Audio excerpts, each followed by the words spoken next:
Marrakech, quatrième plus grande ville du Maroc. Depuis l'époque médiévale et jusqu'au début du XXe siècle, la ville n'a cessé d'incarner le modèle de la cité-jardin. À ce titre, elle possède de nombreux espaces verts, tels que les jardins d'Agdal, de la Ménara ou encore la Palmeraie. La Palmeraie de Marrakech est située dans la plaine du Haouz, entre le Haut Atlas et l'Oued Tensift. Elle s'étend sur le territoire nord-est de la périphérie de Marrakech sur plus de 3000 hectares. Cette immense étendue à la frontière de la ville connaît une des périodes les plus critiques de son histoire, avec pour symptôme la dégradation de plus de la moitié de sa superficie, soit 1900 hectares. La Palmeraie a historiquement été entretenue par le travail des paysans et constituait la mamelle nourricière de la ville. Il s'agissait d'une agriculture familiale, pastorale, basée sur le travail collectif et l'esprit de communauté. Elle était surtout plantée parce qu'elle permettait d'avoir une protection du soleil et on avait des développements, on peut peut-être pas aller jusqu'à parler d'agroforêt dans ce cas-là, mais en tout cas des jardins très structurés avec une importance vivrière énorme. Le palmier était là pour couper la chaleur du soleil, les rayons du soleil. En dessous, vous aviez une deuxième strate à arbres fruitiers, ça pouvait être les pêchers, ça pouvait être... Il y a beaucoup d'agrumes également. Et puis ensuite, au dernier étage, vraiment le plus proche du sol, vous aviez toutes les cultures potagères, légumières, etc. Donc le palmier, il était là pourquoi ? Pour bloquer le soleil dans un premier temps, et puis pour maintenir une certaine humidité. C'est bien plus qu'une plantation d'arbres, enfin une plantation de palmiers, c'est aussi une histoire, une utilisation, c'est un paysage culturel. À Marrakech, c'est évidemment le palmier dattier qui est le plus présent. En plus, c'est le plus présent historiquement, puisqu'il a été introduit il y a très longtemps. On suppose que ce sont les Phéniciens qui l'ont introduit sur le bassin méditerranéen occidental. Donc ça fait plusieurs milliers d'années qu'il est installé à Marrakech. Chaque palmier a un diamètre défini. Tout ça, c'est déterminé génétiquement. Dans un premier temps, les premières feuilles apparaissent, accumulent l'énergie pour cette croissance en diamètre. Et une fois que cette croissance en diamètre, ce diamètre définitif est atteint, là commence la phase de croissance verticale, la croissance vers le haut. Alors les palmiers, contrairement à une idée reçue, notamment les palmiers dattiers et les palmiers d'oasis, ne sont pas du tout des plantes qui peuvent pousser sans eau, mais ce sont des plantes qui ont un besoin assez accru d'eau. Les Arabes disent souvent que le palmier pousse la tête dans le feu et les pieds dans l'eau. Donc c'est un adage qui est très vrai en termes biologiques, mais dans le cas du dattier qui nous occupe aujourd'hui, oui, les besoins en eau sont conséquents. Tous ces usages sont complètement en perte de vitesse parce que l'agriculture a changé, parce que l'utilisation de la palmeraie a changé, etc. Quand on voit cette palmeraie, on voit bien que les choses ne sont plus vraiment prises en main comme elles l'étaient il y a encore quelques décennies.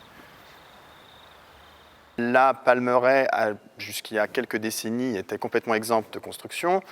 Je crois que la bascule s'est faite vers les années 70 ou 80, où on a autorisé les constructions dans la palmeraie. Et puis, il y a tout ce tourisme de masse qui est arrivé il y a finalement assez peu de temps à Marrakech, et qui a induit toute cette profusion de golf, de piscines, de consommation à l'occidental de l'eau, sans vraiment qu'il y ait de limites. Et puis évidemment, il y a aussi un développement de l'agriculture qui est très important dans la périphérie de Marrakech. Et tout ça, évidemment, implique des consommations d'eau absolument extraordinaires, qui ne sont pas forcément adaptées au climat et aux ressources de Marrakech. En gros, pour faire très simple, il n'y a pas qu'à Marrakech, on prend beaucoup plus que ce qu'on a à disposition.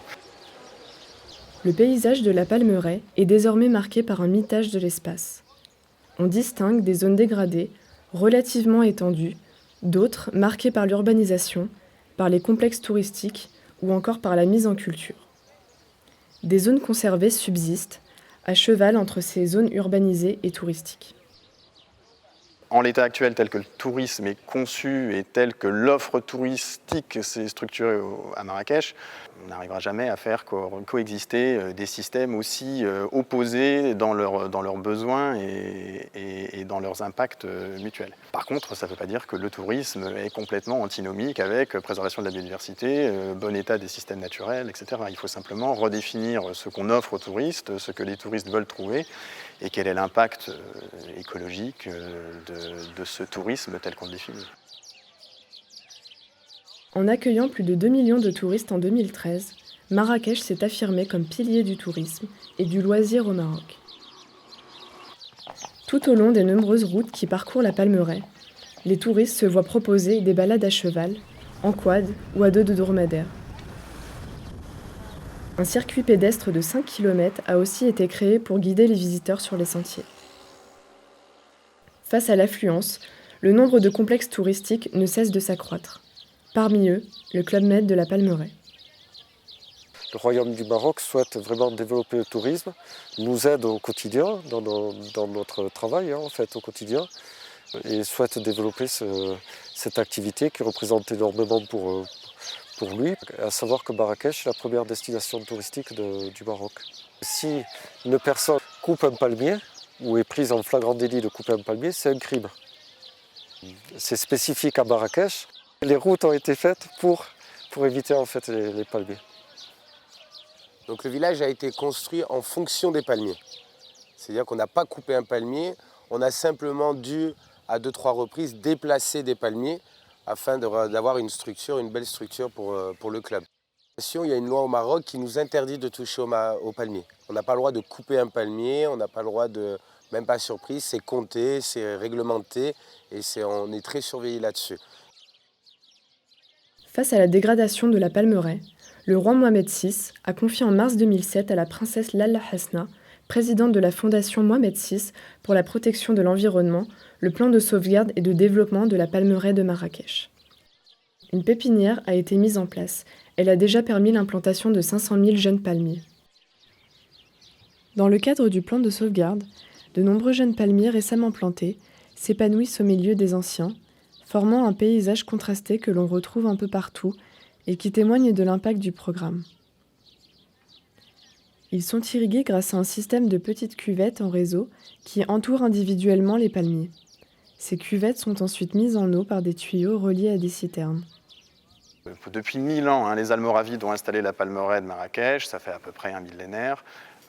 Les choses se sont bien passées jusqu'à assez récemment. Je pense qu'on peut se permettre de regarder ce qui a été pratiqué dans le passé pour voir comment les choses, pourquoi ce système s'est maintenu et pourquoi il a si bien fonctionné, parce que c'est quand même une palmeraie conséquente.